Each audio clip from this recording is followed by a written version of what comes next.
Probamos. ¿Y se oye bien? ¿Sí? Genial. Sí, se oye. Sí. Est-ce que vous pouvez parler un peu pour la configuration du son? Oui, est-ce que vous m'entendez bien? Et vous, dites-moi quelque chose pour voir si je vous entends. Sí. Oui, ¿Empezamos? Bueno, muy buenas tardes a todos los que han podido venir y a los que no, nuestras condolencias, porque seguramente serán atrapados en el tráfico de c'est pas la Madrid. traduction Ay. quand vous parlez. Si vous voulez, je peux parler français, mais il y a de la traduction pour ça.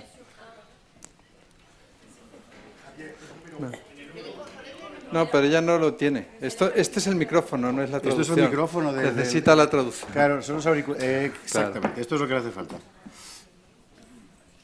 Ay. Voilà, D'accord. Ça, c'est à vous que c'est l'appareil pour les Pour microphones, parler. pour parler, voilà. Ah, d'accord. Es al revés, ¿verdad? Así. ¿Va bien? Voilà, Elle ressemble un peu à un astronaute. Mais ça va.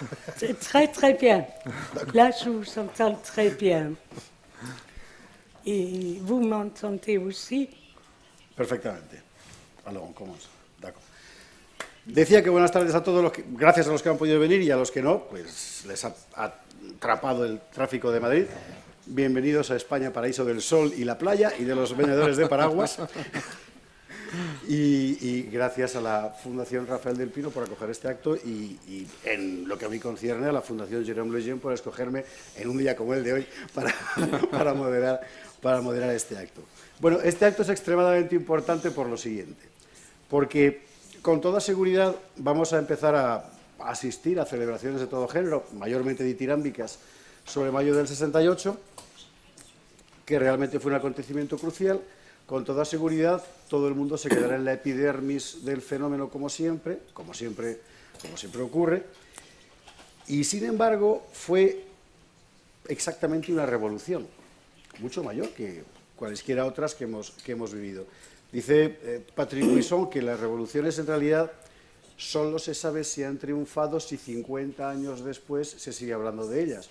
Bueno, este es un caso. 50 años después, 40 años después, 45 años después, ya 30 años después, era evidente que esa revolución había triunfado porque había conseguido que todo el mundo cambiara su forma de pensar. De tal forma que reivindicaciones que en 1968 eran completamente, o parecían, completamente marginales, extemporáneas, contracorriente, etcétera, hoy se han convertido, de hecho, en la base del consenso en cuanto al modelo de sociedad en las sociedades occidentales y europeas en particular. Y es interesante porque ese magma de revolución ideológica amanecía en un momento en el que simultáneamente, desde el punto de vista científico, aprendíamos cosas importantísimas sobre la esencia misma de la vida, y en este momento, a partir de ese momento, los dos caminos empezaron a ser enteramente divergentes. Por una parte, en la estela de mayo de 1968 se dibujaba una filosofía de la vida general que tendía a poner como valor primero, por encima de todo, la denominada autorrealización individual, es decir, una explosión del concepto de libertad individual por encima de cualquier otra consideración, y al mismo tiempo aprendíamos cosas decisivas sobre la naturaleza de la vida y su cualidad irreductible a algo tan concreto e incontrovertible como un ADN. En la estela de mayo de 1968 empezaron a considerarse como elementos de emancipación políticas que en la práctica significaban no la emancipación, sino al contrario, la aniquilación de vidas humanas concretas desde el punto de vista genético. Y a partir de ese momento se abrió un divorcio que aún no se ha cerrado.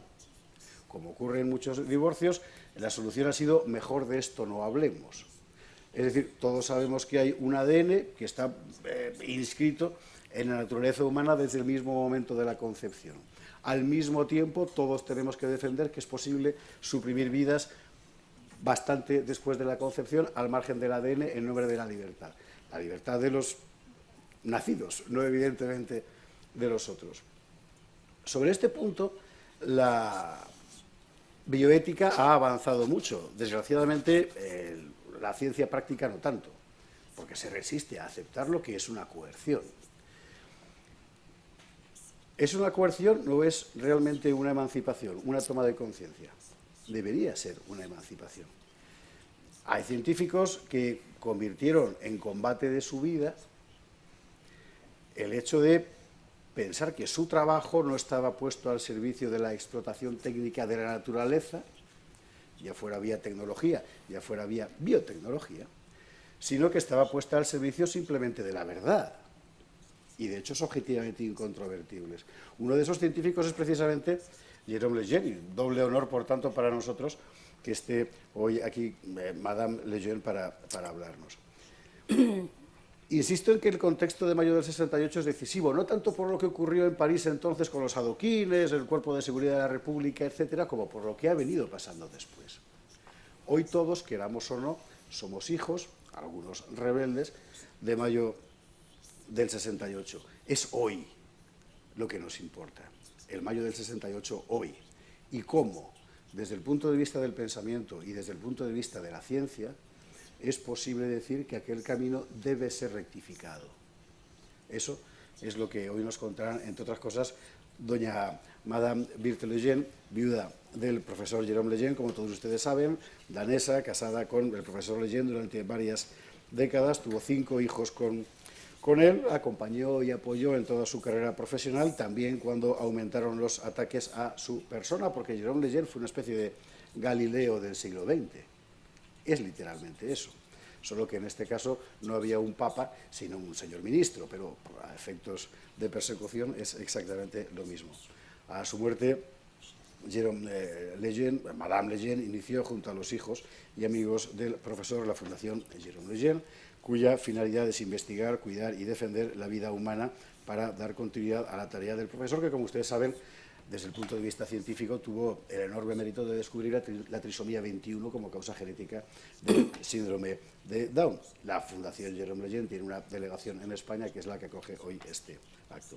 Y don Marcelo López Cambronero, director de la Academia Internacional de Filosofía del Instituto de Filosofía Edith Stein de Granada, es doctor en Filosofía del Derecho por la Universidad de Valencia y actualmente dirige el Instituto de Filosofía Edith Stein, campus en España de la Academia Internacional de Filosofía.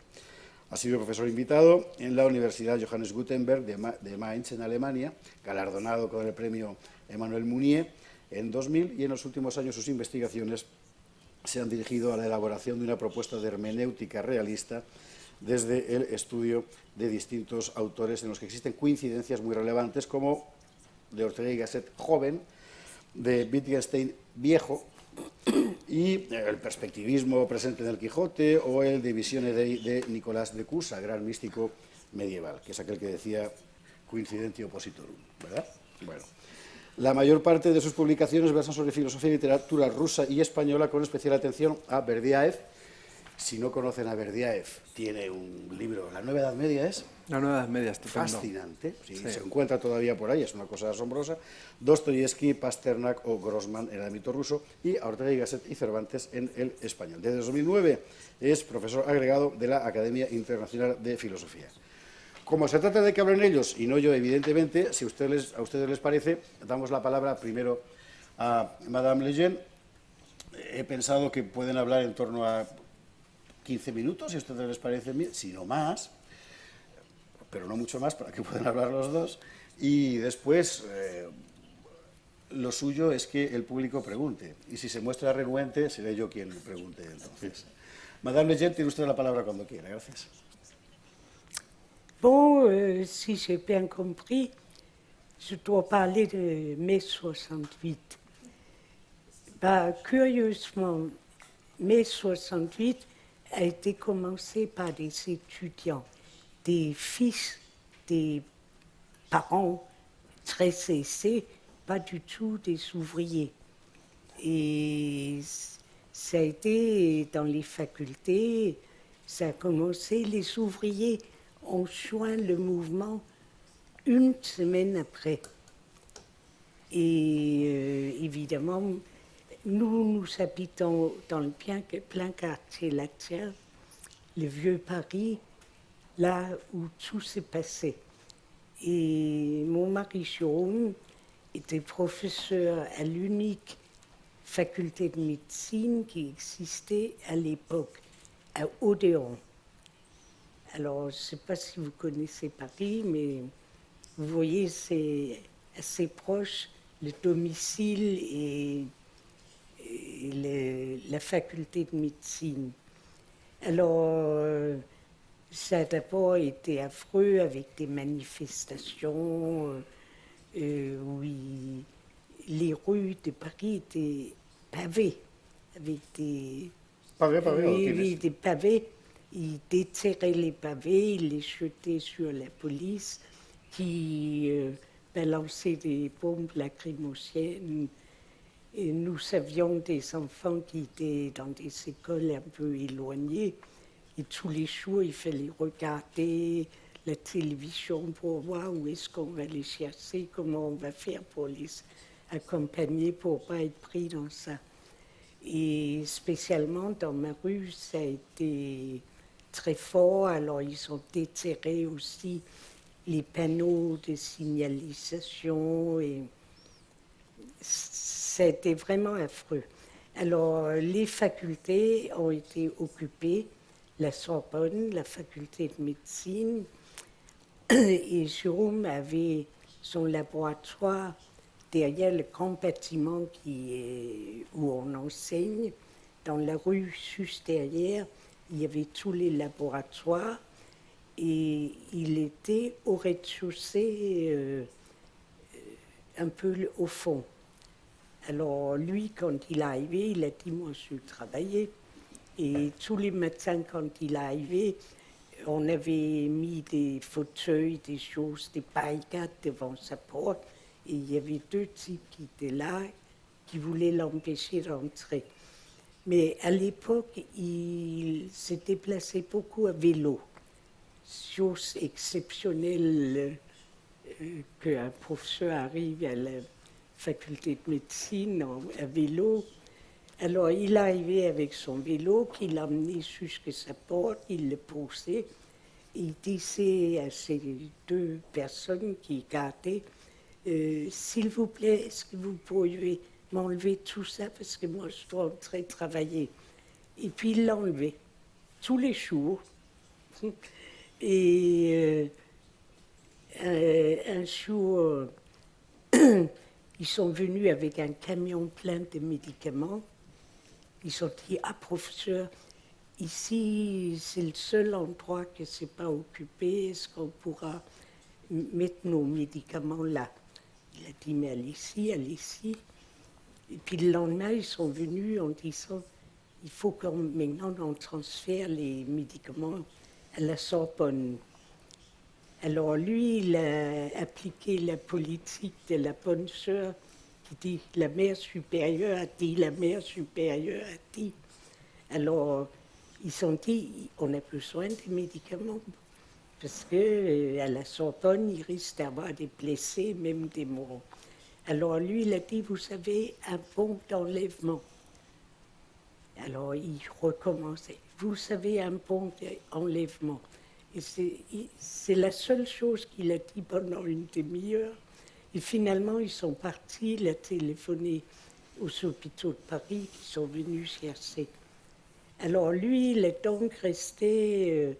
il y avait la faculté de droit, la Sorbonne, il y avait la faculté de médecine, et tout était occupé sauf son laboratoire. Et d'ailleurs, les étudiants, ils venaient dire, mais pourquoi vous êtes tellement bien, pourquoi vous êtes courageux, pourquoi vous ne vous soignez pas à nous? Et lui, très calmement, il dit, non, non, non, moi je travaille. Alors, bon... À la suite de ça, il a d'ailleurs été nommé doyen de cette faculté. avec un appartement de fonction. Nous, on habitait un appartement qui était beaucoup plus pauvre. Je me suis dit, non, non, non, on reste où on est, on ne va pas occuper cet appartement. Parce que les doyens sont élus par leurs collègues. Et j'ai dit, tel que je te connais, ça ne va pas aller parce que tu vas dire que les appartements, ils les donnent à leurs cousins ou à leurs frères et sœurs, à leurs enfants, les places de parking. Alors, bon, bah, d'abord, il n'était pas du tout un administrateur. Et au bout d'1 an, la France a supprimé la seule faculté et créé, éclaté cette faculté en 10, ce qu'on appelle CHU, c'est-à-dire des facultés dans les hôpitaux. Alors, donc, il a été doyen 1 an, et c'était très bien comme ça. Mais c'est vrai que tout a beaucoup changé à l'époque. Surtout les années après, on l'a senti que la mentalité changeait.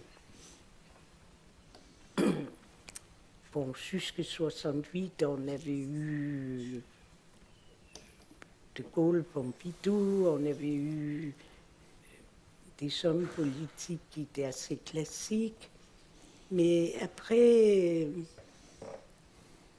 on a senti vraiment un changement. Dans la presse, les journaux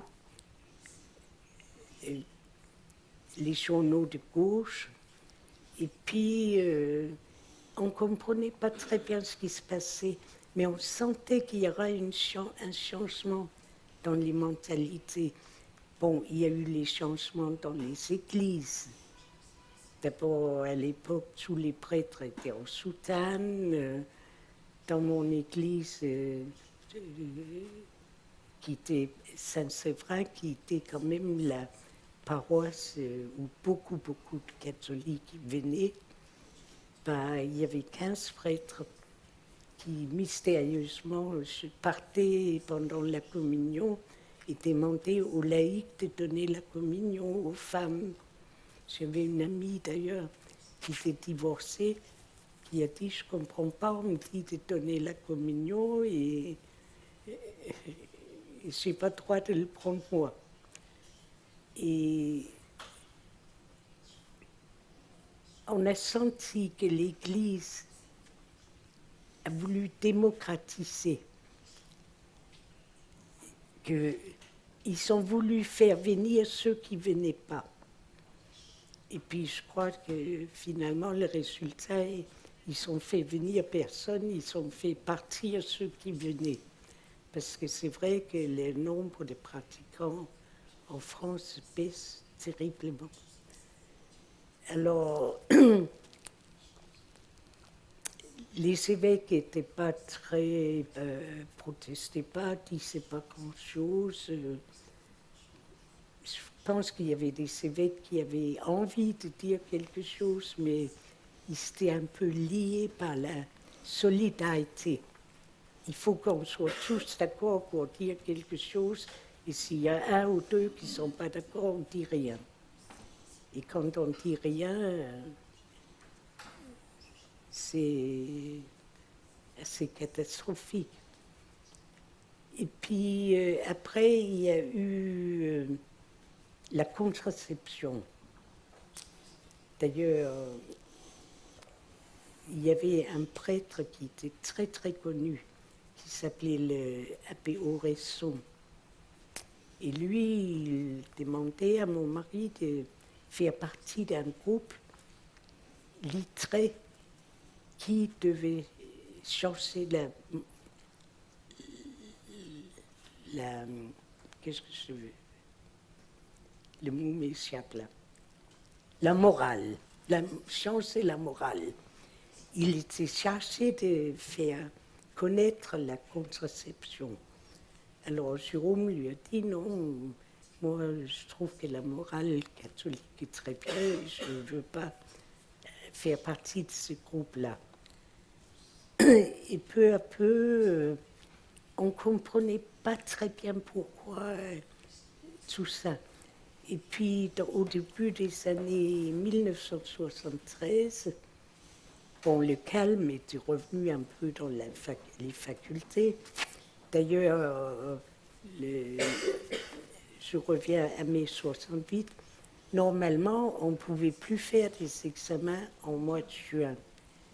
Mais il y avait un groupe de médecins, ils étaient 12, donc Jérôme, qui avait dit c'est pas possible, il faut absolument que les étudiants passent leurs examens en juin. Parce que au premier examen, quand les étudiants arrivaient, ils trouvaient leur repos sur leur table. Alors, en secret, ces 12 professeurs ont donc fait des nouvelles questions et là, ils ont fait quelque chose qui était assez génial, parce que quand les manifestants ceux qui voulaient manifester contre sont venus, ils avaient fait semblant qu'ils étaient avec eux. Ils ont dit les examens ont eu lieu là, venez par là, et ils les ont enfermés dans un couloir et tout le tour, ils ne pouvaient pas sortir. Et les examens de médecine ont eu lieu, et par conséquent, tous les examens de toutes les universités ont pu avoir lieu en juin. Luego, si a usted le parece, podemos hablar de cómo afectó la práctica al trabajo cotidiano. ¿No le están traduciendo? Sí, ya. Sí, ¿no? Oui. Decía yo que, si le parece a usted, después podemos hablar, ¿no? El número 1, del número 1. Oui. D'accord? Ça va? Ça marche? Oui. Bon. Moi, je sais que si le parece, después podemos hablar de cómo afectó al trabajo científico cotidiano de Jérôme Lejeune la nueva atmósfera creada después de mayo del 68. Y antes escuchamos a don Marcelo López Cambronero sobre en el contexto del pensamiento contemporáneo lo que significó aquella revolución. Madame Lejeune, muchísimas gracias. Gracias. Cuando quieras. Bien, pues muchísimas gracias. Yo estoy aquí por dos motivos, que son dos actos de caridad que han tenido hacia mí. Uno ha sido el de la Fundación Lejeune, de invitarme a estar con ustedes, que agradezco a la persona de Elena Postigo, que fue quien contactó conmigo, y con toda la Fundación y sobre todo con la señora Lejeune, que es para mí un honor conocer personalmente. Y el segundo acto de caridad, en este caso fue de la editorial Encuentro, que contactó con mi mujer y conmigo hace unos meses para pedirnos que realizáramos un libro sobre mayo del 68, que nos ha permitido viajar por Francia, por Italia y también por diferentes lugares de España, para entrevistar a protagonistas que participaron directamente desde las barricadas, que participaron en la organización de mayo del 68, tanto en Francia como en Italia, y también otras personas que tomaron las banderas que nacieron en mayo del 68, por ejemplo el feminismo, para llevarlas adelante. Pues hemos entrevistado a Alain Ribin, por ejemplo, que fue uno de los, realmente fue el verdadero ideólogo y sobre todo quien llevó a la práctica las acciones en mayo del 68. Hemos entrevistado a François Pic, que es una de las fundadoras, junto con Monique Wittig y con otras feministas del Movimiento para la Liberación de la Mujer, que es el movimiento que llevó adelante la lucha por la ley Veil de despenalización del aborto en Francia. Si quieren, luego en el coloquio hablamos sobre esta cuestión. Una entrevista muy interesante, ciertamente, también en algunos momentos muy tensa. Al cardenal Fernando Sebastián, a Miquel Roca y a un montón de personas. El hecho es que yo lo que quiero contarles sobre todo es la experiencia que ha supuesto para mí entrevistar a todas estas personas con diferentes puntos de vista. Algunos habían participado en la fundación de ETA, por ejemplo, y, o sea, personas realmente interesantes con una trayectoria vital impactante y que a la mayoría de ellos estar en mayo del 68 les cambió la vida, pero de una manera muy significativa. Podemos después hablar de algunos de ellos. Pero lo más importante para mí es compartir la experiencia de cómo en mi pensamiento, o nuestro pensamiento, el de mi mujer y el mío sobre mayo del 68, cambió de una manera muy importante cuando conocimos a todas estas personas y empezamos a comprender qué es lo que sucedía. Bueno, y también leímos todo lo que tuvimos que leer, ¿no?, para trabajar bien estas entrevistas. Porque de alguna manera nosotros pensamos, al menos yo pensaba, tenía un cierto esquema de mayo del 68 que pensaba que había tenido influencia muy importante, sobre todo en el ámbito educativo, en la crítica a la autoridad. Pensaba que había sido una revolución fundamentalmente movido por estudiantes de pensamiento comunista y pensaba que era una revolución que había fracasado.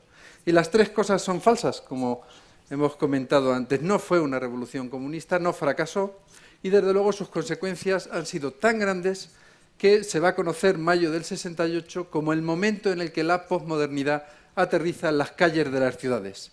A veces se dice que la posmodernidad se inicia en Auschwitz, posiblemente teóricamente se inicia con el final de la Segunda Guerra Mundial, pero toma carta de ciudadanía y ocupa las calles a partir de mayo del 68.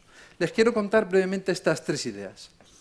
Mayo del 68, ¿por qué no fue una revolución comunista? Bueno, los hechos, si habláramos de ellos, nos lo demostrarían con facilidad. Los estudiantes burgueses que inician la revolución no eran comunistas. Es más, uno de sus principales enemigos era el comunismo. Una de las ideas fundamentales que tenían es acabar con el comunismo, sobre todo en su forma leninista-estalinista. ¿Y por qué? Porque los jóvenes de mayo del 68, contra lo que se rebelan es contra cualquier discurso que intente proponer un sentido unívoco para la vida humana y para el desarrollo de las sociedades. Y como consiguieron romper con esa estructura que se daba en Francia en aquel momento y también en España y en Italia, también podemos decir que es una revolución que no fracasó. A veces pensamos que fracasó porque creemos que lo que querían era tomar el poder, pero no es cierto. No querían tomar el poder. De hecho, pudieron hacerlo, pero no lo hicieron. Hay una noche en la que los estudiantes se acercan al Parlamento francés, se está discutiendo dentro del Parlamento una moción de censura y las fuerzas estudiantiles ya habían demostrado su capacidad guerrillera, movida por la Juventud Comunista Revolucionaria que lideraba don Alain Gibin, para luchar contra los policías e incluso para vencerles, como posteriormente demostrarían en otras noches de las barricadas, donde llegaron a acorralar a policías y pudieron, de hecho, haber realizado una masacre. Pero también, cuando se inicia la huelga obrera, que prácticamente detiene Francia, hay hechos tan significativos como que el Banco Nacional francés deja de emitir moneda, no hay gasolina en las gasolineras, todo París está colapsado, pero también el resto de ciudades, cuando a partir del 20 de mayo se unen los agricultores, crean barricadas para cortar las carreteras principales. Francia es un absoluto caos. En ese momento Alain Gibin recoge a todos los estudiantes y se va en una multitudinaria manifestación a la factoría, a la fábrica que tenía en Billancourt Renault, que es la fábrica más importante que existe en Francia y más significativa. Se decía que cuando Renault se constipaba, Francia entera estornudaba. Bien, el Partido Comunista en ese momento decide acabar con las posibilidades de que esa revolución tome el poder, cierra la fábrica, impide la entrada de los estudiantes e inicia una política de acuerdos con el gobierno, porque el Partido Comunista no tiene la más mínima intención de que triunfe una revolución, no solo porque no son capaces de controlar al movimiento estudiantil, ellos tienen gran influencia en el movimiento obrero, pero ninguno en el movimiento estudiantil que es anticomunista, sino porque ellos están perfectamente instalados dentro del sistema democrático que existe en Francia en ese momento. Bien, para entender por qué esta revolución no fracasó, hay que comprender qué es eso que pretenden los estudiantes de destruir los discursos que tienen un sentido sobre la vida.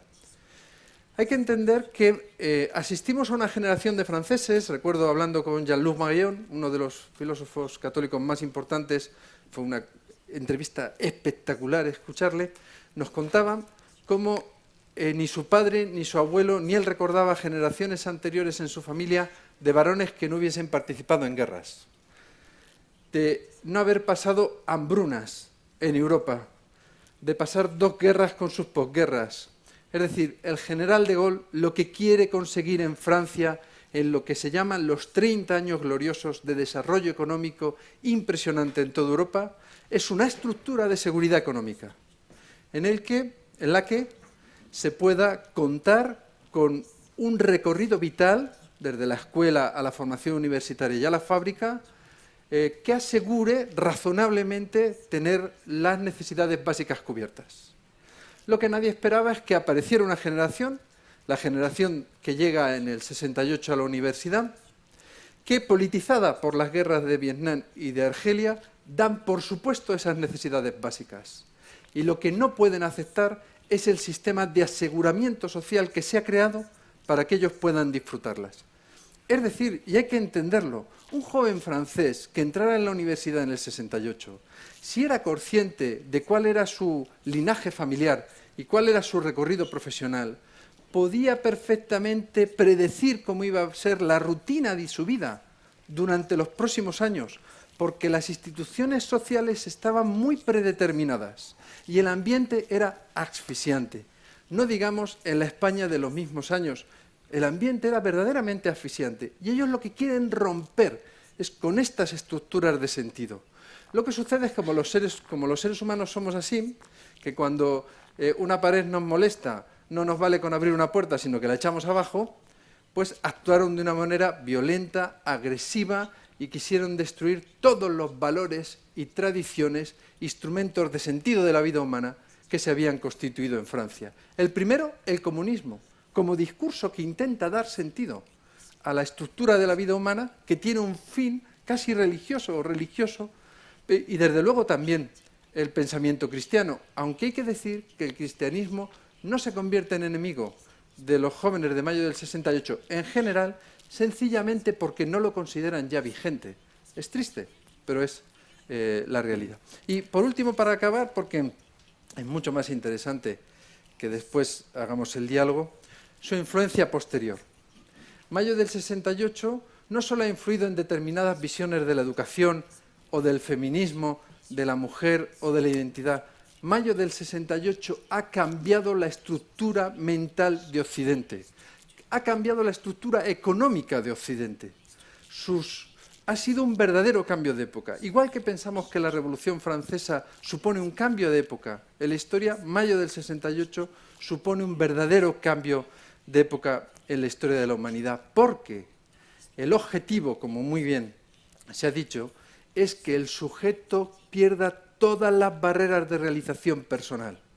Y eso significa romper con todos los ámbitos de concreción de la vida humana. ¿Qué hace que la vida humana sea concreta? ¿La familia? ¿Los hijos? ¿La fidelidad matrimonial? ¿Los amigos? ¿La estabilidad laboral? Todo eso hay que destruirlo. Hay que poder cambiar de pareja, hay que poder cambiar de identidad personal. Desde luego, el ADN o la genética no se permite concebir que estructure cuál es mi identidad personal, no ya solo como varón y como mujer, sino en ningún sentido. Hay que destruir, hay una imagen icónica en Argentina de una feminista subiendo para hablar con el ministro en aquel momento de Educación, con una pancarta en la mano que dice no a la maternidad, sí al placer. Maternidad no, placer sí, o no a la maternidad, sí al placer. ¿Por qué la maternidad se puede convertir en el enemigo de una mujer? Pues sencillamente porque es un ámbito de concreción de la vida. La lucha de mayo del 68 es contra todo aquello que no me permita creativamente transformar mi vida, mi voluntad, en el momento en el que yo lo desee.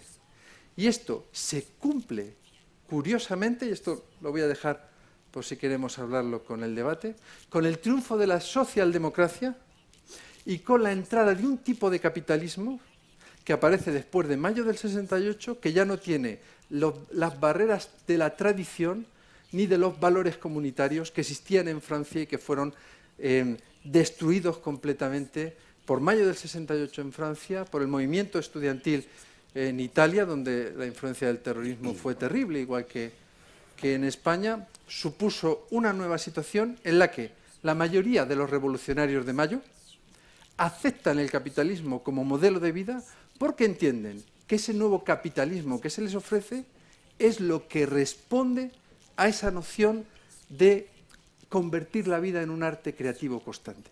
Y bueno, ya el filósofo ya se calla. Muchísimas gracias, Marcelo. Nada. Bueno, seguro que tienen ustedes mil cosas que comentar, de manera que cuando quieran.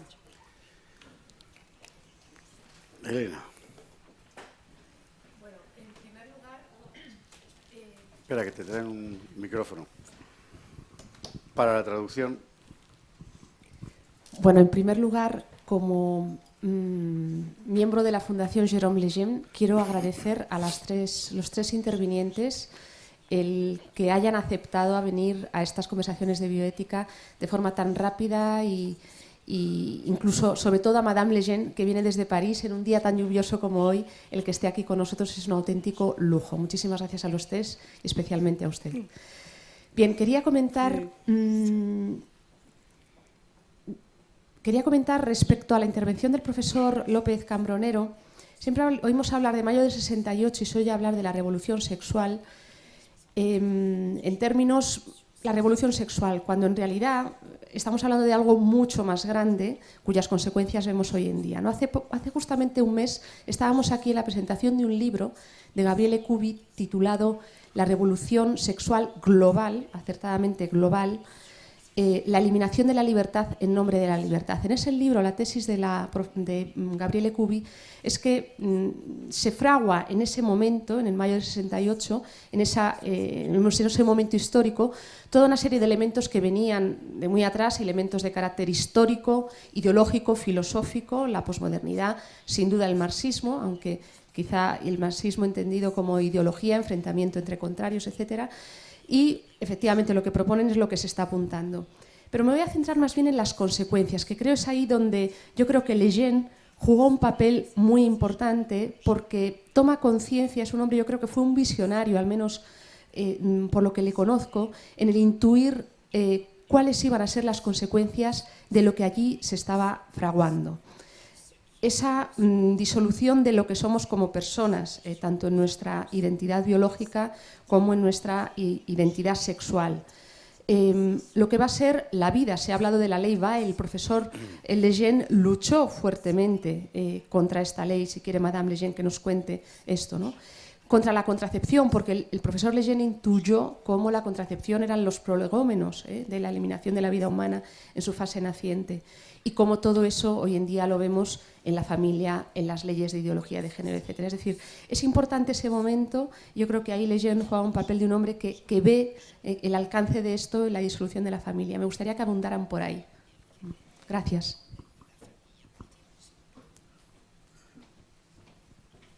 Hablamos, por ejemplo, de la oposición de Jérôme Lejeune a las Moi, je leyes voudrais de dire contracepción. que ce que vous dites et ce que vous avez dit, je dirais que j'en ai quasiment la preuve.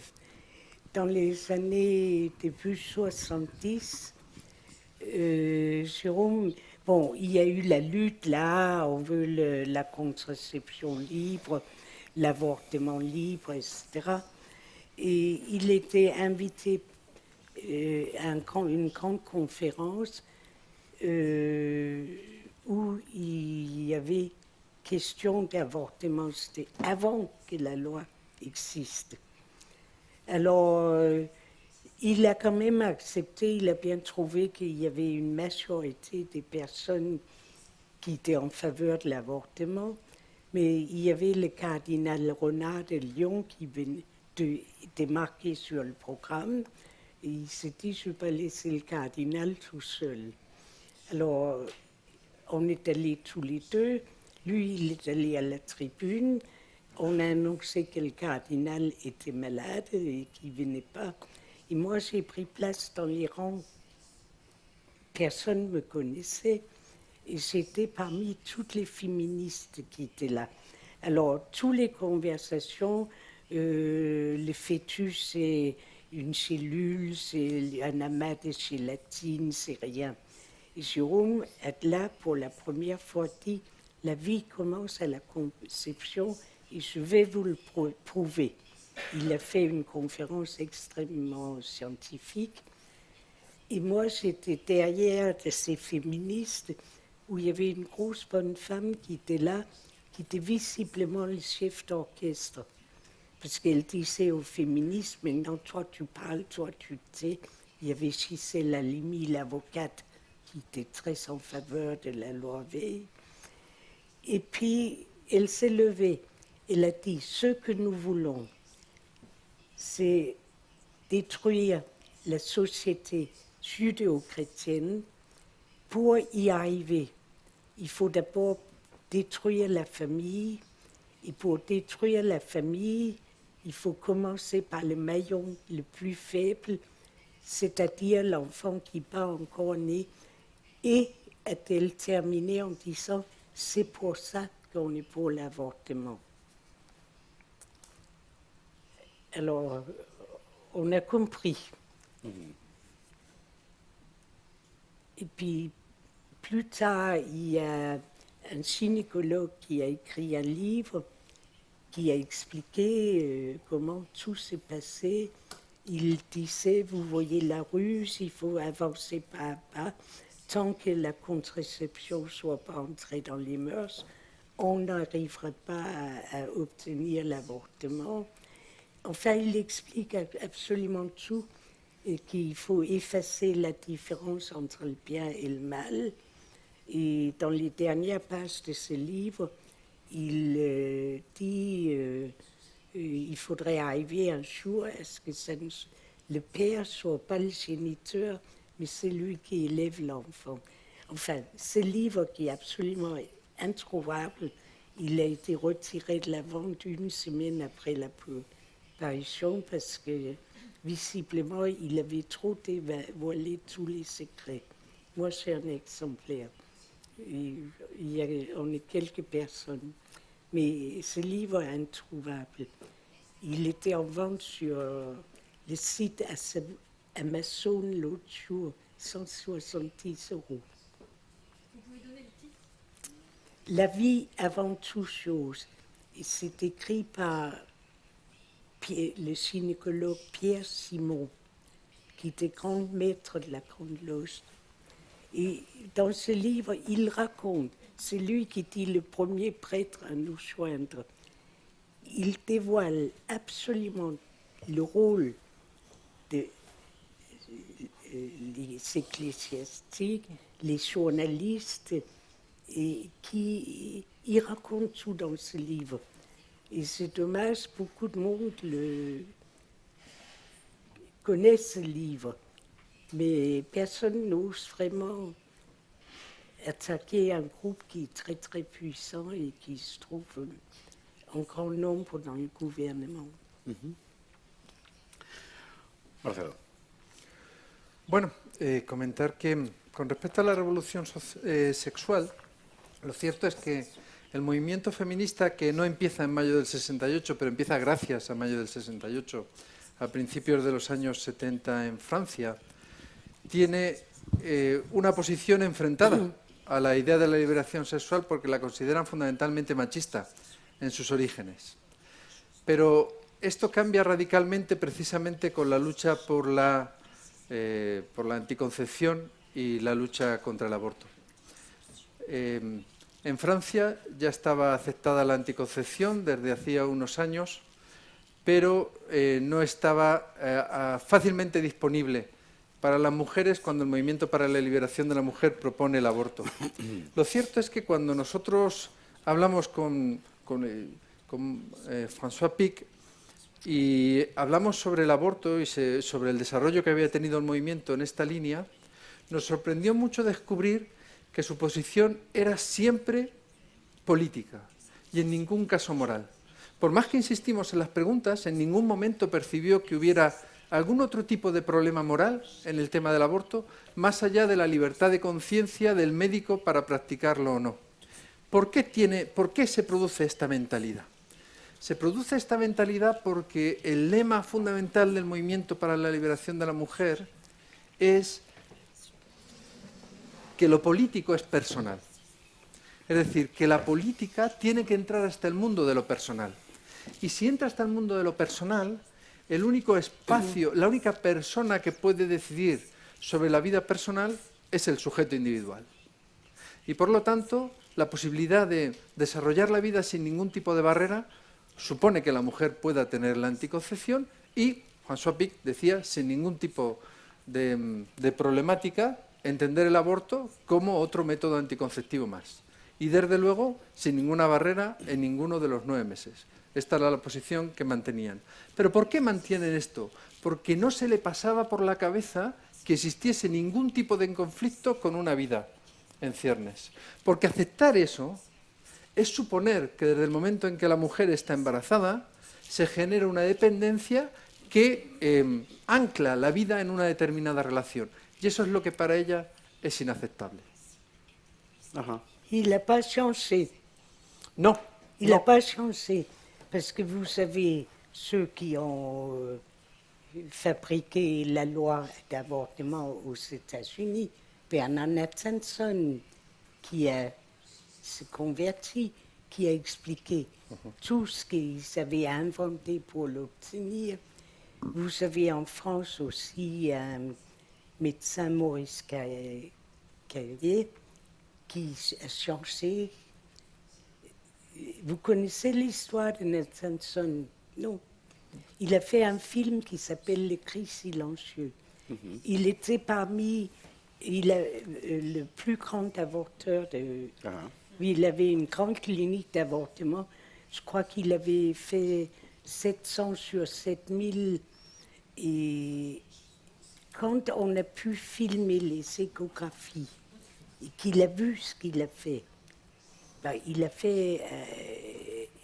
en était tellement malade qu'il a changé totalement. Il a fait un film qui s'appelle Les cris silencieux, qu'il a promené partout dans le monde et en montrant, voilà ce que j'ai fait pendant des années. Je ne savais pas que quand j'aspirais l'enfant, bon, on savait qu'on n'aimait pas qu'on nous appelait les avorteurs, donc on a changé des noms, comme en France, IVG, etc. Et il raconte absolument tout. Et il raconte comment il falsifiait les chiffres pour les avortements clandestins, comment on faisait passer des articles tout faits pour des journalistes paresseux et payés pour d'autres, mais pour changer l'opinion. Il payait les journalistes pour faire ça. Bon, il vient de mourir, mais il a été très, très connu. Así es. Es interesante porque Nathanson es uno de los primeros que se convierte en la referencia del abortismo mundial para entendernos y todo el mundo le sigue. Cuando Nathanson dice estaba haciendo una barbaridad, lo he descubierto científicamente, no moralmente, nadie le sigue. La gente sigue donde estaba, porque había entrado en una cuestión propiamente, yo no sé si llamarlo religiosa más que ideológica. Es un dogma, no puedes cambiarlo.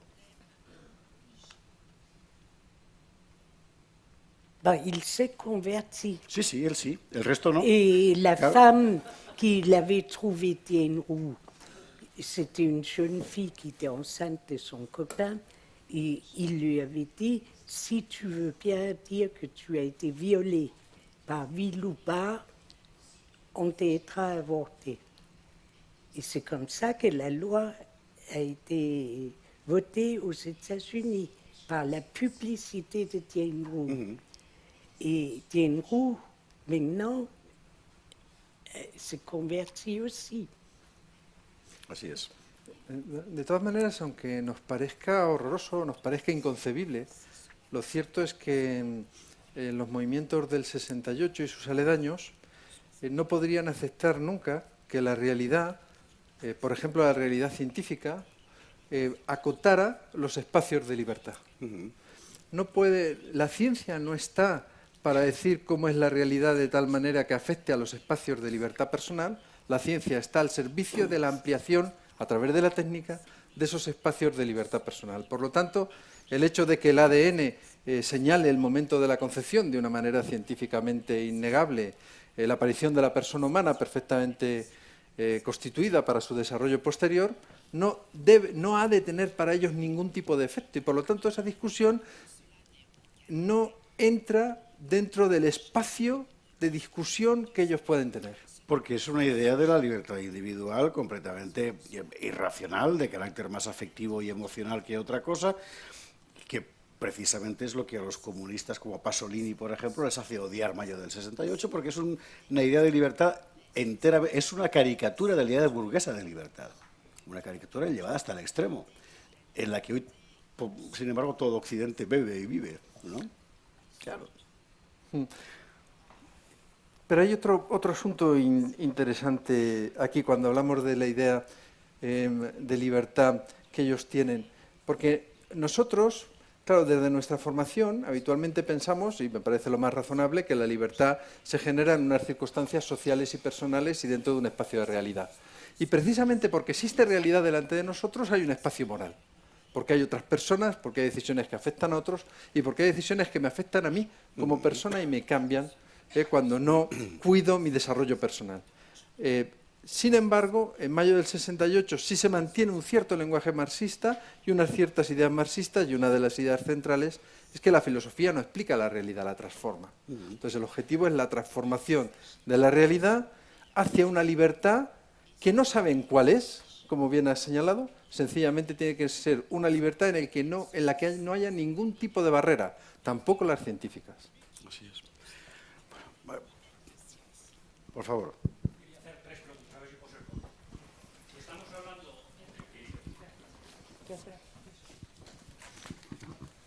Si estamos hablando de que la gente que ha comprado esta mentalidad moderna, que yo creo que hoy es mayoría de Mayo del 68, no cree en la realidad, no le afectan los datos científicos, ¿cuál es la manera de dirigirnos a ellos?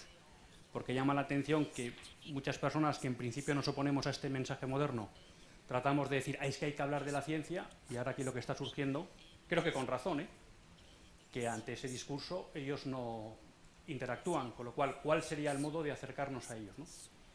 Luego, si podrías concretar un poco más por qué Mayo del 68 cambia las estructuras económicas y, por tanto, acepta ese capitalismo sin moral.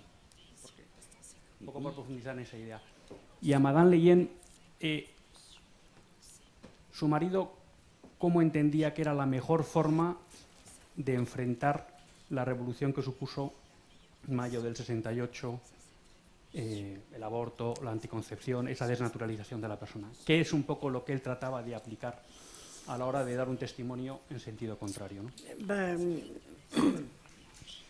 D'abord, il a été traumatisé parce que quand il a fait cette découverte, il pensait que tous les chercheurs du monde allaient essayer de trouver un traitement.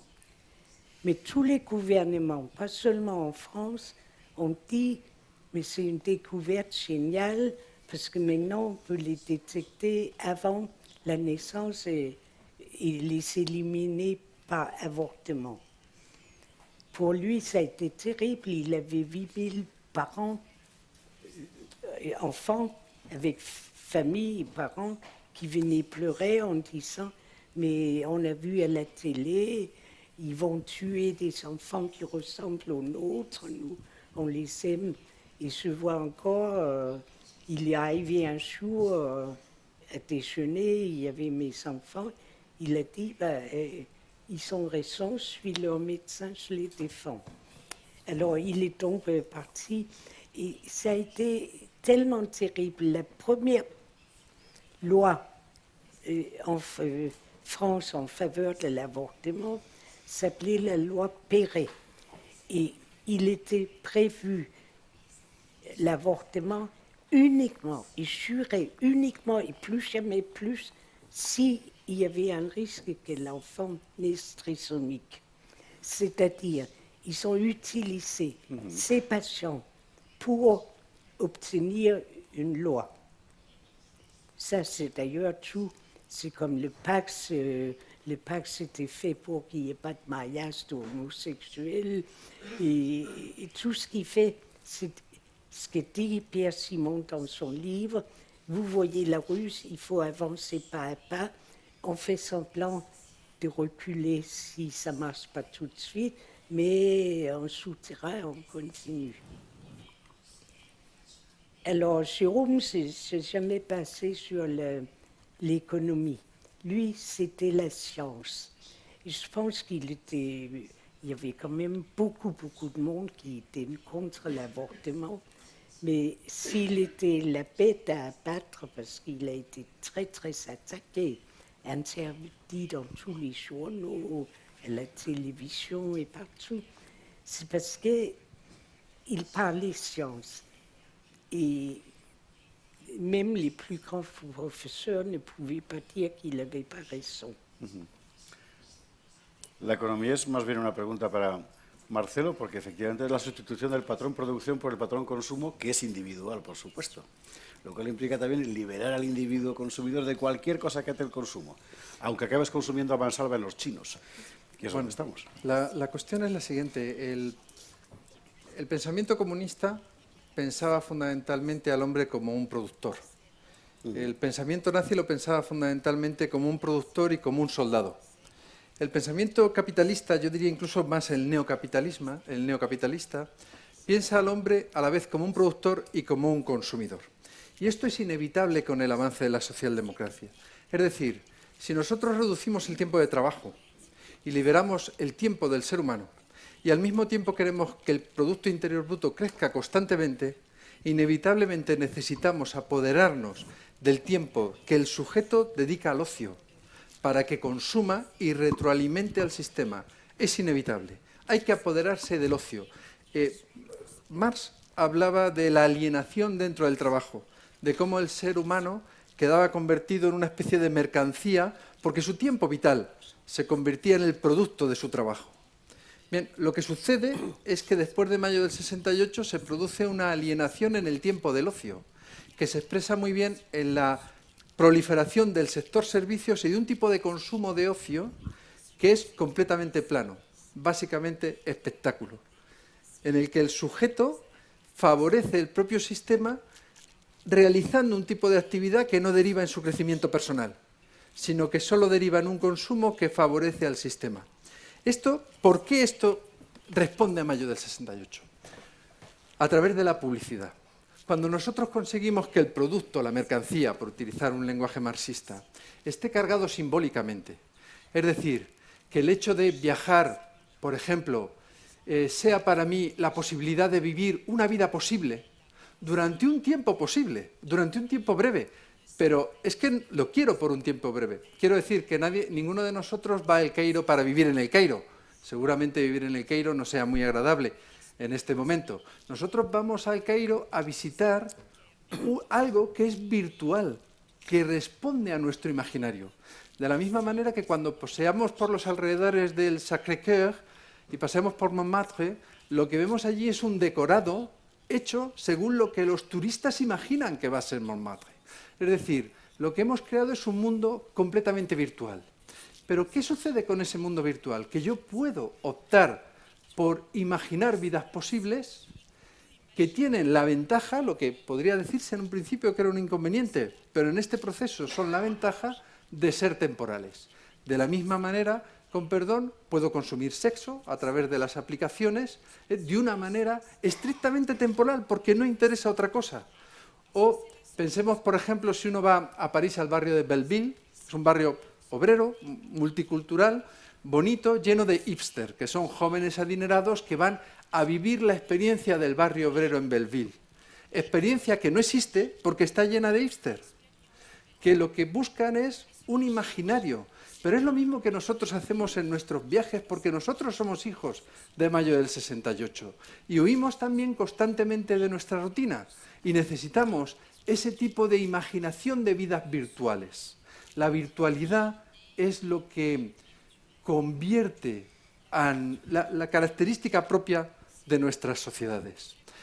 Cuando nosotros decimos que vivimos, y no me alargo mucho más, en un momento en el que las nuevas tecnologías han explotado, tenemos que pensar que la tecnología siempre va detrás del deseo del hombre. Nosotros, los seres humanos, empezamos a construir catedrales góticas porque la religiosidad del hombre medieval había cambiado y fuimos capaces de grandes avances técnicos en la arquitectura porque eso respondía a nuestro deseo. La tecnología que tenemos ahora, que virtualiza el mundo, virtualiza las relaciones, es el resultado de mayo del 68.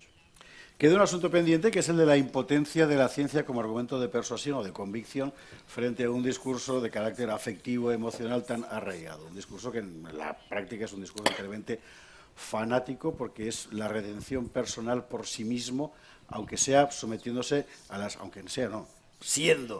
sometiéndose a las alienaciones que el sistema te ofrece para que pienses que eres libre mientras obedeces. La ciencia frente a eso no puede, porque es un argumento racional. Efectivamente, porque es una estructura meramente emocional y la forma de vida moral está dirigida por el emotivismo. Es una estructura emocional fundamentalmente que nosotros caracterizaríamos con la adolescencia, con un rechazo a todo. Es curioso, cuando hablas con los protagonistas de mayo del 68 y le dices a Krivine, ¿usted qué quería? Dice, yo quería la contestación permanente. La contestación permanente es lo que hacen mis hijos adolescentes, Sí. ¿no?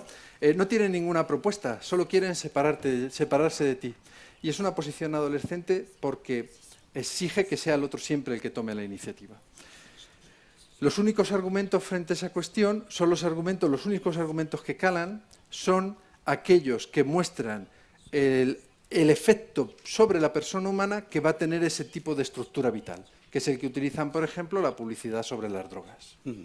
Sin embargo, no podemos caer en esa manipulación de nuestros propios argumentos para adaptarnos a esa mentalidad. Como no lo hacemos con nuestros hijos adolescentes, a los que les podemos conceder un poco, pero no todo. Pero tus hijos adolescentes, como ya los míos y como todos los que aquí tengan un traje de ese color también harán, sí que les mostrarán que eso que ellos consideran, vamos a hablar en términos filosóficos, emancipación, 24 horas después va a significar una alienación, y en buena medida ese es el problema social hoy. Claro, pero la cuestión está en que uno, por ejemplo, cuando habla con sus hijos sobre el tema de las drogas, tiene un argumento muy claro, porque el consumo de drogas les va a llevar, y además ellos lo conocen porque socialmente se conoce, aunque ha habido una cierta relajación de ese discurso que ha hecho que nuevamente broten, pero esa sería otra cuestión, conocen que eso va a producir una estructura personal que no quieren. Sobre todo va a impedir ese sistema de desarrollo personal habitual que el adolescente sueña, pues, con estar un año en Estados Unidos, otro en París, estudiar en no sé dónde, pues, fundamentalmente no muy cerca de sus padres, en ese estilo. Pero pagado por ellos. Sí, por supuesto. Claro, como los jóvenes estudiantes burgueses del 68. Sí, El 68 no hubiera pasado si esos estudiantes trabajaran. Pudo pasar porque hasta el momento en que los seres humanos no asumen sus responsabilidades laborales y familiares, siguen manteniendo un cierto estado de adolescencia. Necesitan ese tipo de estructura para tocar la realidad y comprometerse con ella. Bien, pero decía una cuestión que me parece importante. Por mucho que ese tipo de argumentos científicos no lleguen a afectar, porque para la generación que mantiene todavía esos ideales de mayo del 68, la generación posmoderna, la verdad ha estallado en 1000 pedazos y la realidad ha estallado en 1000 pedazos, y lo que hay es diferentes discursos que explican maneras de entender la realidad. Por más que eso sea así, nosotros tenemos que confiar en que la verdad existe, la ciencia puede expresar esa verdad y eso al final ha de triunfar, porque los sujetos adolescentes acaban teniendo un proceso de madurez donde tienen que volver al reconocimiento de la realidad. Quiero decir que no podemos estar siempre manipulando nuestros argumentos. Quizá los políticos lo hagan para el desarrollo de la opinión pública o para ganarse a la opinión pública, pero lo cierto es que desde la filosofía lo que tenemos que defender, como hizo el señor Leyen durante tantos años, a pesar de que muchas personas no le escuchaban, defender la verdad y defenderla a lo largo del tiempo. Vous pensez pas que l'Église peut jouer un rôle? Parce que l'Église a quand même des milliers de prêtres qui prêchent tous les dimanches. Si dans une homélie, ils utilisent 2, 3 phrases pour défendre la vie, je crois que ça serait très bien. Lo cierto es que en Francia, justamente en esos años, se produce una situación bien particular que muchos parisinos pudieron disfrutar, y es que el sacerdote que llevaba la pastoral universitaria era el futuro cardenal Lustiger. Y el cardenal Lustiger supo reunir a su alrededor, igual que de alguna manera también lo hicieron algunos cardenales en la Universidad Pontificia de Salamanca en los años 70, consiguieron reunir una comunidad a su alrededor donde el cristianismo pudo hacer un juicio sobre lo que estaba sucediendo en mayo del 68. Pero la revolución fue tan grande y fue tan aplaudida desde los medios de comunicación. La revolución fue tan intensa, hay que recordar que De Gaulle, no sé si ustedes lo saben, llegó a abandonar el país. O sea, De Gaulle puso su familia a salvo. Y fue durante unas horas vitales para la historia de Francia que otro general amigo suyo le convenció de que regresara. Y de hecho cuando regresó acabó la revolución enseguida, pero hubo un momento en que la situación en Francia fue realmente muy intensa. Así es, pero eso mientras, fue Alemania, ¿verdad? ¿Perdón? Alemania. A Baden-Baden. Pero mientras todo eso sucedía, lo cierto es que hay un grupo en Francia, junto a Henri Delibac, a Jean-Luc Marion, que era jovencito entonces, pero sobre todo a la enorme labor que hizo el cardenal Lustiger con el apoyo de Juan Pablo II, que consiguió preservar un catolicismo francés que pasó durante los 70, el posconcilio, igual que sucedió en España, una época terrible, pero que yo creo que en la actualidad está rejuveneciendo de una manera impresionante. Mais il y a maintenant beaucoup de jeunes. Nous avons fait tous les ans une marche pour la vie, c'est-à-dire contre l'avortement. Mais il y a de plus en plus de monde et c'est des jeunes. Là, on a fait cette année, il pleuvait comme aujourd'hui. Mais on était quand même 40 000.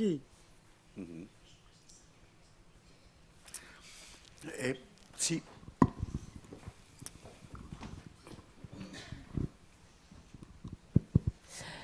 Bonsoir, pardon, je parlerai en français. Je voulais peut-être répondre aussi à monsieur derrière qui posait la question de votre mari, madame. Comment Jérôme Jeune faisait pour répondre. Et en fait, il disait ce que vous avez dit. Il appelait les gens à dire la vérité. En fait, voilà, la vérité vaincra. Il faut toujours dire la vérité, la vérité, la vérité. Lui, il la disait toujours sur un plan scientifique, très simple. Jamais sur le plan théologique, moral, etc. Toujours sur le plan scientifique. Et toujours rappeler la vérité. Et ce qui m'intrigue un peu dans ce que vous dites, enfin ce qui me fait sourire par rapport à ce qu'on observe aussi en France aujourd'hui, c'est qu'au contraire, aujourd'hui, quand vous êtes philosophe ou chrétien, votre parole à peu près a 0 poids.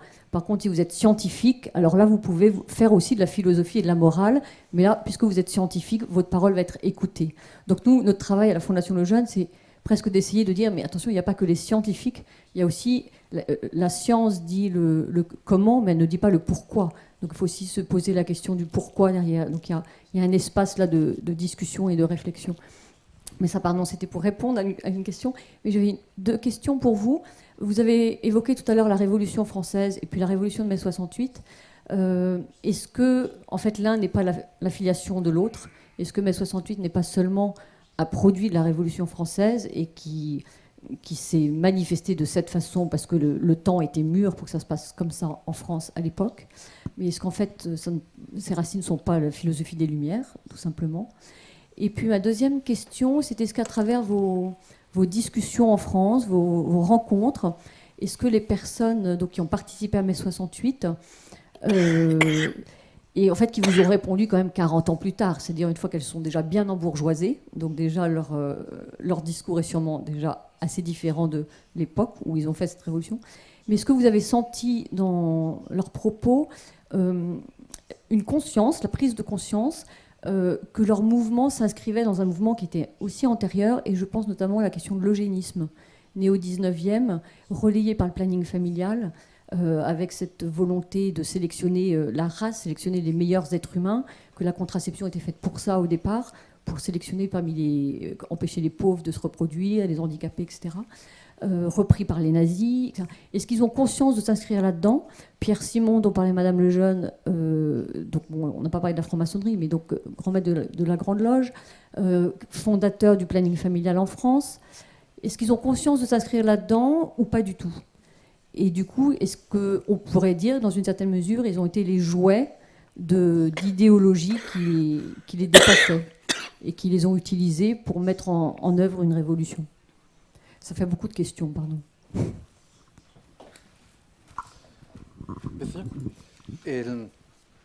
Quería añadir una cosa. Quien ha hecho la pregunta es Madame Aude Dugas, que es la postuladora de la causa de beatificación de Jérôme Lejeune, a quien conoce muy bien. Muchas gracias. O sea, que a ver qué dices.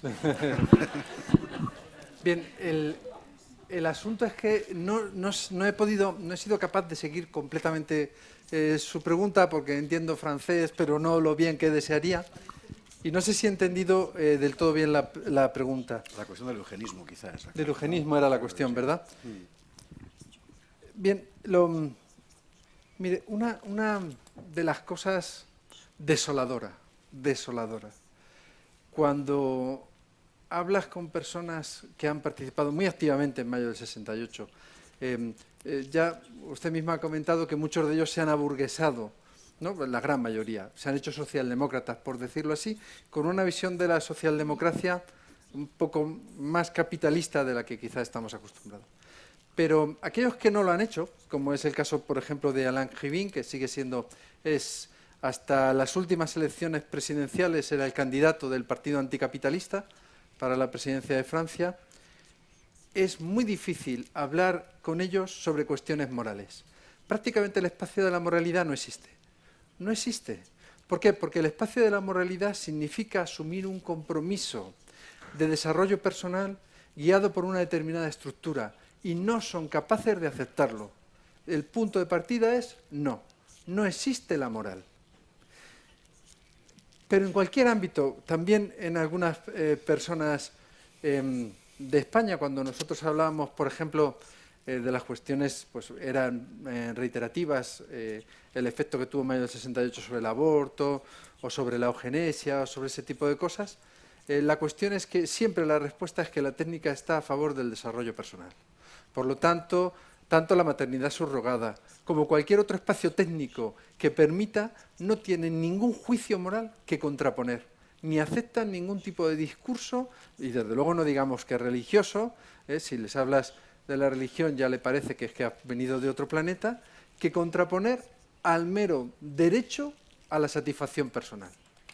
Que recuerdo hablando con Amelia Valcárcel, que era una de las más críticas con la maternidad subrogada, que ella reflexionaba diciendo, habría que plantearse si nuestras democracias son capaces de generar los demócratas que ellas necesitan para mantenerse.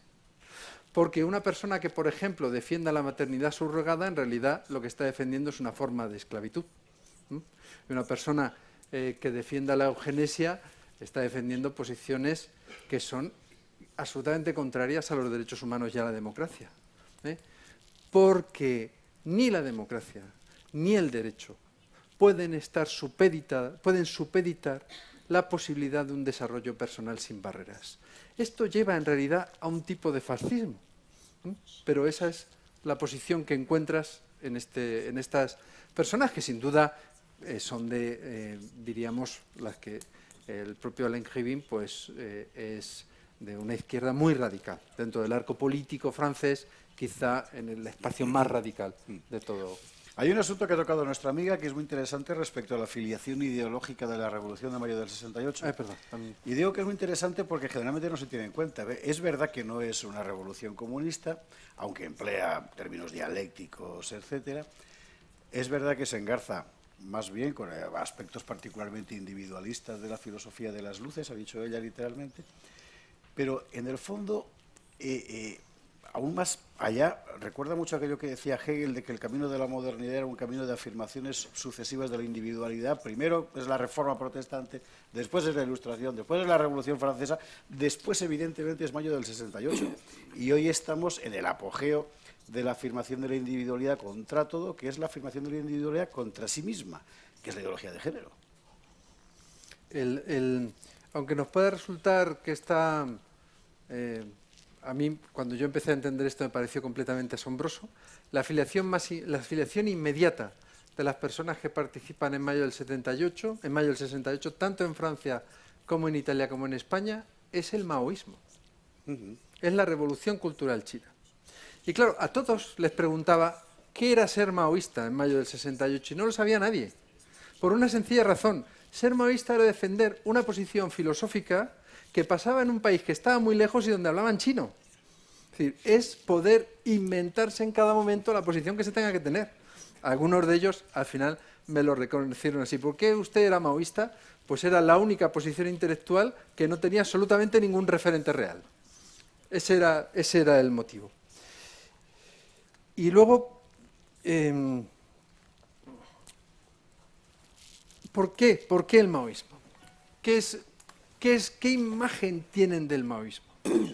Esto es interesante, porque la imagen que tienen del maoísmo es dirigirse a servir al pueblo. De hecho, en Italia, una de las publicaciones más importantes del maoísmo que dirigía Aldo Brandirali, que fue una de las personas que entrevistamos, era servir al pueblo.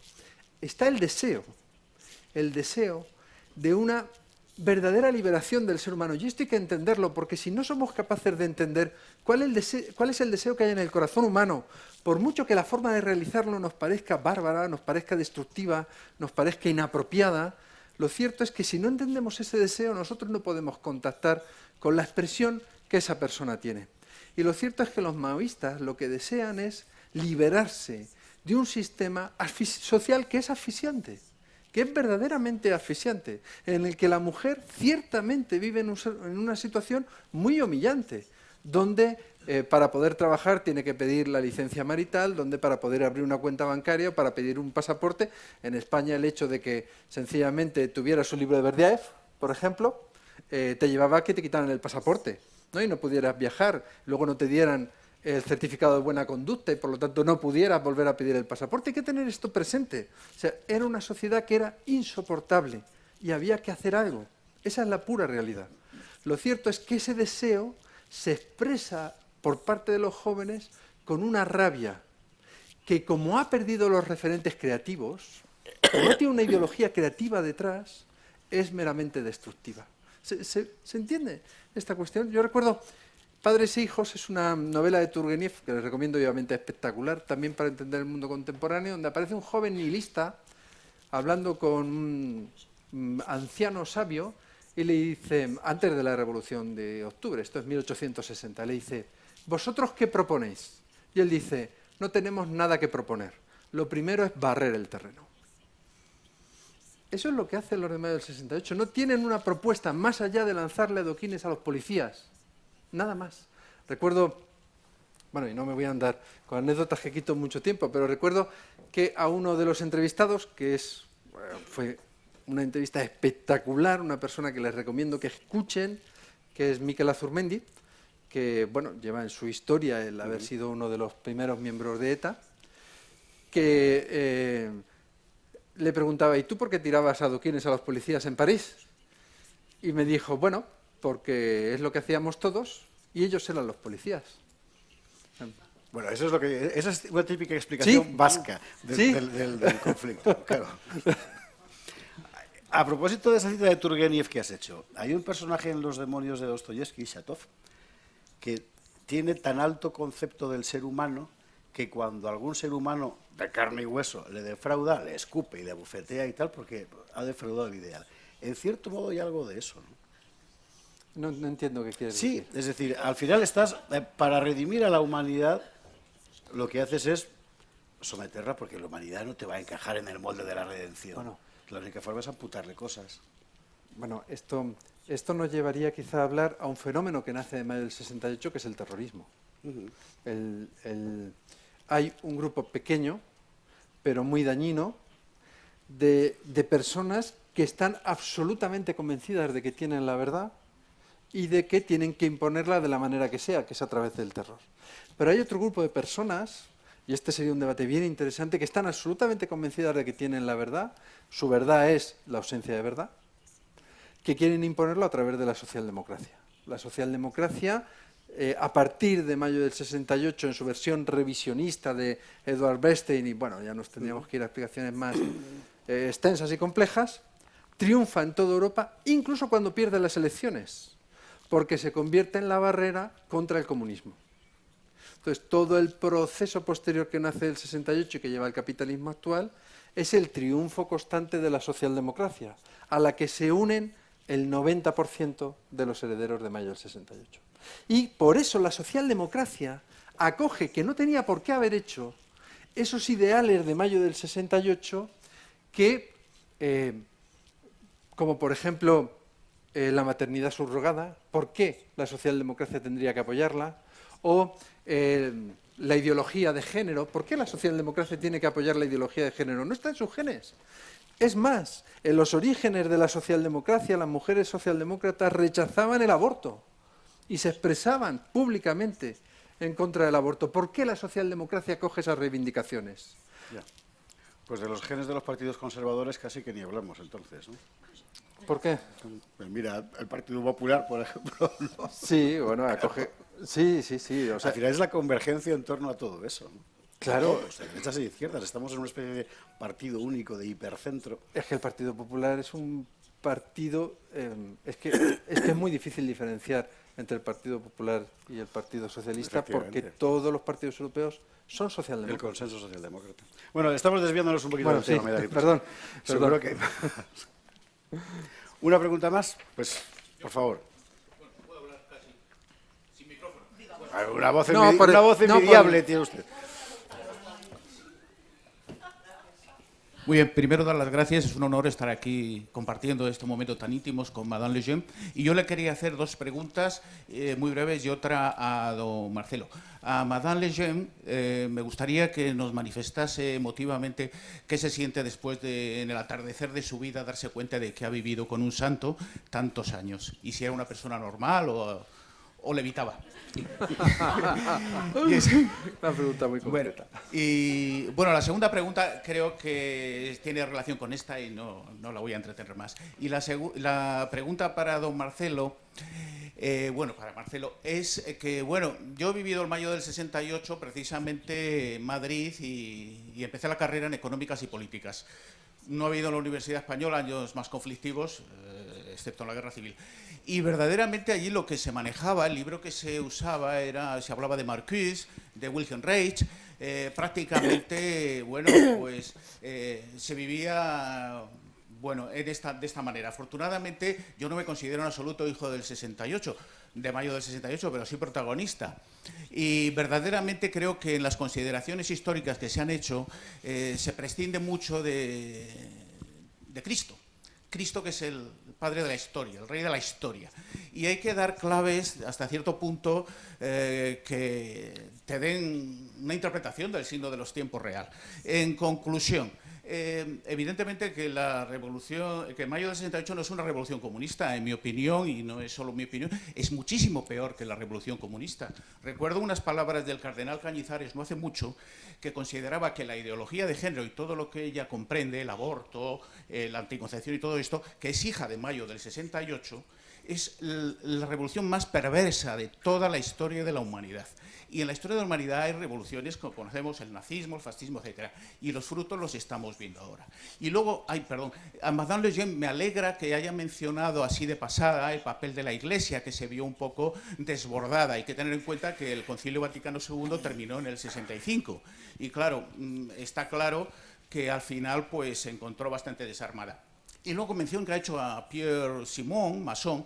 Bueno, en realidad la masonería es algo de la que parece mentira que no se quiere hablar. La masonería está en la Revolución Francesa, está en mayo del 68, está en ETA y están todos. Y la masonería no es algo teórico que existe ahí, está encarnada y en este momento la tenemos encarnada en la ONU, en los organismos internacionales que son los que han promovido la ideología de género, etcétera, etcétera, etcétera. Me remito al libro de Alberto Bárcena, Iglesia y Masonería, y bueno, quería simplemente, a pesar de que me he alargado más de lo que debo, pues esas consideraciones. Si no, es imposible entender cuáles los estudiantes en mayo del 68 en París no surgieron por generación espontánea como los hongos.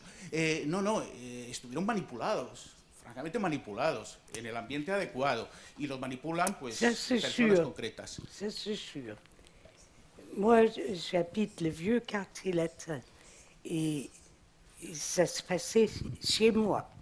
Et mes amis qui habitaient au coin de la rue, au coin d'une autre rue et ailleurs, on se téléphonait. Comment est-ce que c'est dans votre rue actuellement? Et les étudiants faisaient face au CAS. Ils se regardaient. Et on a remarqué que chaque fois que ça commençait, ce n'était pas un étudiant qui commençait, c'était un adulte assez âgé qui commençait à crier CAS, CAS. Et je pense que les étudiants ont été manipulés par des mouvements. D'ailleurs, maintenant, les francs-maçons disent que c'était nos boulangers qui nous apportaient le pain à la Sorbonne, enfin, les charcutiers qui apportaient de quoi manger, les restaurateurs qui les soutenaient. Je ne sais pas si c'est eux qui fomentaient ces mouvements, mais ils les ont soutenus. Et sur la dimension religieuse de Jérôme Lejeune, que c'est sa première question. Bah, moi, je n'ai pas vu que... Quelquefois, je me disais quand même, il est un petit peu... Moi, je suis d'origine danoise. Et je dis les choses directement. Et quelquefois, quand il était trahi par ses amis, je débordais de colère. Il dit, je ne peux plus les voir. Il dit, non, non, non, on fait comme si on l'a pas... Par exemple, la commission qui lui avait supprimé ses crédits, parce que, qui n'osait pas dire que c'était parce qu'il était contre l'avortement, il faisait à l'étude beaucoup de recherches sur l'acide folinique, qui était inconnu à l'époque. Et on a utilisé ces comme prétexte pour lui couper ses crédits de recherche. Et il y avait 2 amis qui faisaient partie de ce... Ils n'ont pas voté pour, mais ils l'ont pas défendu. Alors moi je disais, je ne peux plus les voir. Ils disent, non, non, non, on fait comme si on ne savait pas. On fait comme rien. Et d'ailleurs, ses amis, après, par la suite, sont devenus tout à fait bien. Non, il n'accusait personne, il pardonnait. Il ne cherchait pas... Je pense que Aude est d'accord, qu'il voit tout. Parce que je dois dire que Aude Dugas, qui est là, qui a passé 5 ans à éplucher toutes les lettres, tous ses écrits, tout le courrier qu'il recevait et qu'il écrivait. Il y a parfois qu'elle sait beaucoup plus que moi. Sur certaines choses, madame, et moi, je n'ai pas vécu avec lui. Donc là, la question, c'était, vous, comme épouse, est-ce que vous avez le sentiment de vivre avec un saint? Non, non. Lui est un homme extrêmement tolérant. Je dirais qu'il était doué pour le bonheur.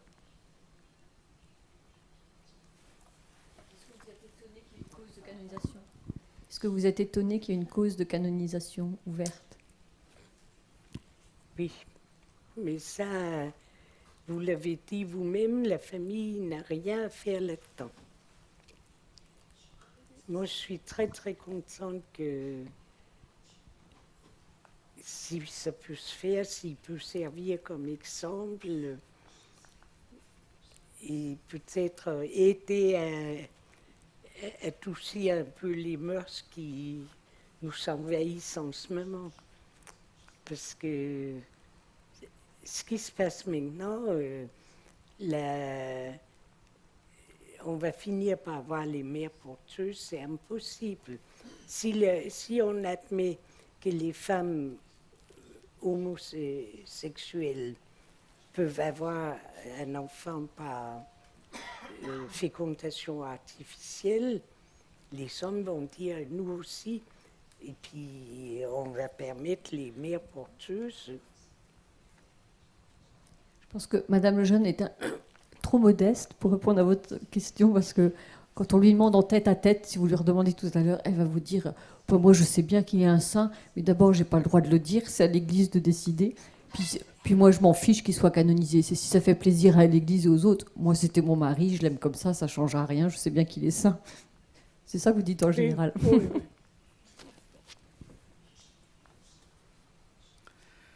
Si te parece, Marcelo, cerramos con la respuesta a la pregunta que te han formulado a ti directamente Sí. en esta última. Sí, una pequeña cuestión preliminar sobre si los estudiantes estaban politizados o manipulados. Unos pequeños datos. Daniel Cohn-Bendit, Daniel el Rojo, la imagen de mayo del 68, tiene en ese momento 23 años.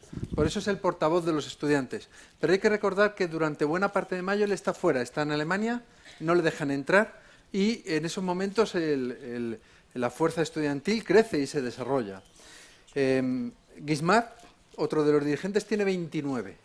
Alain Joybin tiene 27 y ya trabaja.